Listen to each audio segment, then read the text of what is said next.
"Look, Sensei, look what I found."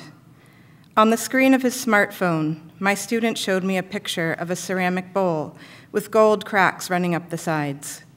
It was a Japanese ceramic style called kintsukuroi, meaning to repair with gold. Kintsukuroi is the art of repairing pottery with gold or silver lacquer. The philosophy behind this art form is that a thing should not be discarded just because it is broken. It has suffered damage, but can be put back together in a way that increases its value and beauty. It is more beautiful for having been broken, more beautiful than when it was new. It has been 8 years. 8 years since the doctor doing the ultrasound on my third pregnancy asked me if I noticed anything about the 16-week-old fetus. "Not much fluid," I said. "And it isn't moving around much." "It isn't moving at all, I'm afraid," he replied. My heart cracked. Since it was a fetal demise and not a miscarriage, I had to have a DNC. Not everything was removed. A second procedure tore my uterus and left me bleeding internally. It took me the better part of 5 months to recover from the emergency laparotomy that was almost a hysterectomy. More pieces of me shattered. I got pregnant again. And again at 16 weeks, saw my fetus on the screen, motionless. Another DNC.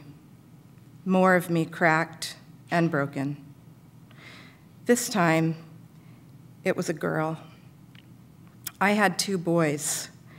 The absence of a girl left a hole in my vision of a complete family.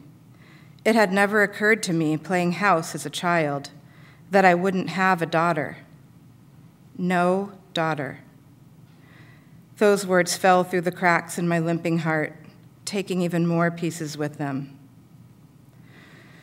Anger gripped my broken soul. Negativity consumed me.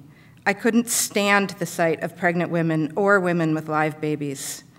I hated hearing mothers of daughters complain about anything. Being close to large, happy-looking families threw me deep into depression. In my mind, big, messy, chaotic, bubbling families were better, and the women who created them were superior. I had failed. My body had failed. I was furious, and I couldn't let it go. I couldn't imagine feeling whole again or feeling beautiful, ever. But against my will almost, the cracks began to fill. Golden empathy and silvery new memories patched the holes. My experiences gave me the gift of being able to hold other broken hearts. The joy and challenges of watching my 2 gorgeous boys grow up distracted me from my grief and anger. And time smoothed over my bumpy insecurities and softened the sharp edges. My student's discovery reminded me that I can come to terms with my experience. I am a kintsukuroi, more beautiful for having been broken. Those cracks I suffered are a part of who I am. I can still feel them, but they add to my beauty and strength. I am not a failure. Life is unfair. But the pieces of me were put back together and made me more whole than before, more beautiful than when I was new.